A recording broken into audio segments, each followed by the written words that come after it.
হাতে এই দাগটা না? বাবা, এগুলো পুরো কাটার দাগ না? কাটার যে ঝাপটা মেরেছে লেজ দিয়ে। আর গলায়? গলা তো এই তো। ও, এই জায়গাটা থেকে, তাই না? তো আপনারা দেখতেই পাচ্ছেন, দেখুন এখনো মানে অফিসের বোর্ড রাখা আছে ওখানে, পীরখালি জঙ্গলের পাশে খোলাখালি খাল, ওই খালটার নাম হলো খোলাখালি। ওটা ফরেস্ট অফিসের বোর্ড আছে। আর ওই যে সেই পীরখালি জঙ্গল, একদম পুরো জঙ্গলের পাশেই আমরা দাঁড়িয়ে আছি। যদি কখনো সময় হয় তাহলে আমরা আপনাদের সেটা ঘুরে দেখাবো। ও, তো এই যে সেই এটা হলো খোলাখালির খাল, দেখুন গোমতী নদীর শাখা খোলাখালি। মানে প্রত্যেকটা যারা যারা মাছ ধরতে যায় না, তারা বলে না খোলাখালি, তারপরে আরো বিভিন্ন জায়গার নাম বলে। এই দেখুন,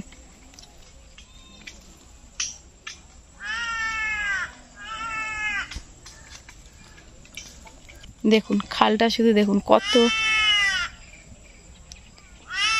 ফরেস্টের অফিসের বোর্ডও রাখা আছে ওখানে। নারীরা কত কি করতে পারে, তাই না? আর সত্যি এমনই এক আমরা মানে মহিলা কাছে এসেছি, যিনি বলতে গেলে কি সংসারের কাজ সামাল দিয়েও দুমুঠো রোজগারের জন্য নদীতে গেছিল মিন বাগদা ধরতে।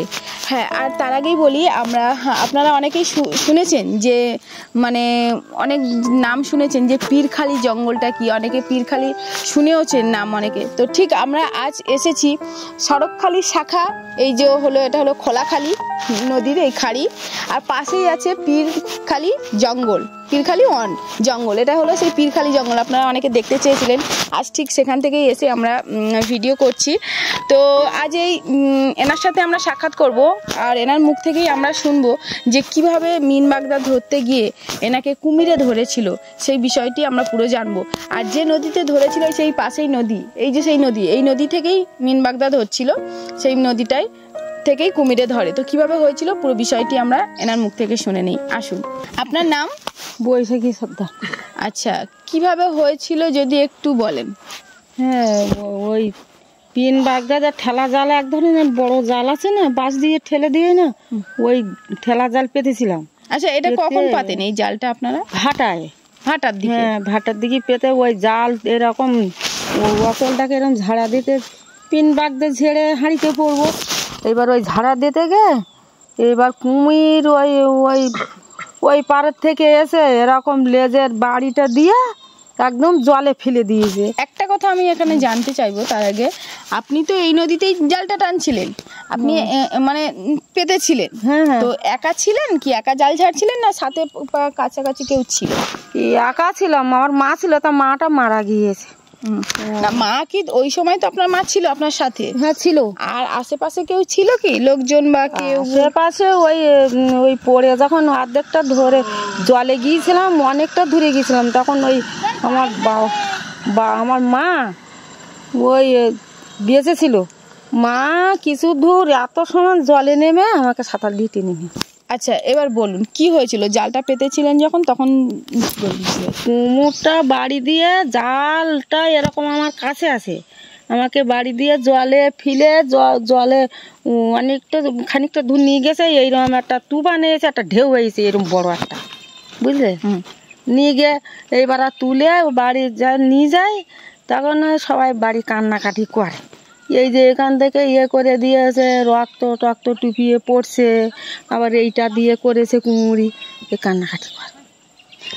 আচ্ছা, এবার বলুন, যখন আপনি নদীতে একা মানে মধ্যখানে জালটা ঝাড়ছিলেন, তখন যে কুমিরটা এসেছিল আপনাকে যে ধরেছিল, আপনি কি বুঝতে পেরেছিলেন? না, আপনি তখন আপনি কোন দিকে ফিরেছিলেন বা কি করছিলেন? ওই জালটা এরকম করে ঝাড়া দিয়ে, হ্যাঁ, এইবার ওই পিন বাগদাটা জালে গিয়েছে, ওই জালটা এবার হাড়িতে দিব। আর আচ্ছা, ওই সময় বাড়িটা দিয়ে, ও আপনি পিছন ঘুরেছিলেন তার মানে? হ্যাঁ। আর পিছন থেকে লেজের বাড়ি দিয়েছে? হ্যাঁ, লেজের বাড়ি দিয়ে বড় কুমোর তো ডুব মেরেছিল, ওই পাড়ার থেকে ভাসে, এই পাড়ার থেকে আসে। আচ্ছা, পুরো ওই তো পাশেই জঙ্গল? হ্যাঁ, ওই নদীর থেকে ভাসে ভিতরে। আচ্ছা, যে বোট টোট আছে ওখান থেকে ভেসে ওঠে, ওখান থেকে দেখলে ডুব মারে এই পারে এসে ওঠে। আচ্ছা, তারপরে আর পরে ওই বাড়ি নিয়ে সব কান্না। আচ্ছা, কতক্ষণ ধরে আপনি কুমিরের সাথে লড়াই করছিলেন? যখন আপনাকে ওই লেজের ঝাপটা দিয়ে কি কোথায় ধরেছিল? লেজের ঝাপটাটা দেওয়ার পর আপনাকে কোথায় কামড়টা দিয়েছিল? এই তো মানে গলাটা ধরে কি নিয়ে চলে গেছিল? হ্যাঁ, গলায় ধরে লেজের বাড়ি দিয়ে ফেলে দে। আর ওই তো ওই একটা ড্রাম ভাসতেছে, ওই ওই প্রায় ওই ওই ড্রাম অব্দি গেছিল। আচ্ছা, মানে আপনাকে নিয়ে চলে যাচ্ছিল? হ্যাঁ, তারপরে আমার মা ছিল, ওই ঢেউ একটা ওই নিয়ে যাওয়ার এই এই ফেলে দেওয়ার পরে মানুষটা একটা বিশাল বড় একটা ঢেউ আসবে। ঢেউ আসবে, তুফান আসবে। ওই ঢেউতে এই একটু একটু ডুবে যখন যাচ্ছে, এরকম একটু একটু হাত ঠান্ডা দেখা যাচ্ছে, তখন আমার মা ঝাঁপ দিয়ে পড়ে এরকম করে টেনে টেনে তুলেছে। আচ্ছা, তুলে এবার লোকজন সব ভর্তি হয়ে গেছে। তখন আশেপাশে লোকজন চেঁচামেচি? হ্যাঁ, চেঁচামেচি। তখন চিল্লাচিল্লি করে, তখন বাড়ি নিয়ে যায়। নিয়ে এই এই ওইখানটাকে রক্ত টুপি টেপে এরকম শাড়িটা ভিজে লাল হয়। তখন এই কান্নাকাটি করে শুরু করে দিচ্ছে। তখন আবার পরে ওই ডাক্তার টাকার দেখে ভালো একটু সুস্থ হয়েছে। এখানে তো লেজের ঝাপটার বাড়ি দিয়ে ওর যে গায়ে কাঁটাটা থাকে, কাঁটাটা লাগিয়েছে। আর হাতে কি কামড় দিয়েছিল না? ওটা কাঁটা লাগিয়েছে। কাঁটা লাগলে এরকম সঙ্গে সঙ্গে হাত টাত ফেলিয়ে যাবে। ও কাঁটা এরকম চেওড়া, পিঠির কাঁটা এরকম, আর মুখটা এরকম বড়, আর দাঁত এই বড়, বিরাট রকম। কত লম্বা কামড় না এইখানটা, ওই গাছ অব্দি কুমু কুমু কত লম্বা থাকে জানো? ও কুমুর তো দেখুনি, এখন তো বেরোবে না, এখন দেখাতে পারবো না। ওই সেই ওই শীতকালে ওই চরের উপরে ডিম পাড়ে, শুই থাকে। কোথায় আপনাদের এই পীরখালির এখানটা? এখানে ডিম পাড়ে? হ্যাঁ, ওই নদীর ওপরে ওই ধানি গাছটা শুই থাকে। হ্যাঁ, এখন সবসময় দেখা যায়, বিরাট শীত পড়ে। ওই যারা ট্যুররা আসে না ওই জঙ্গলে, আমরা তো দেখেছি, এমনি কুমির তো দেখেছি।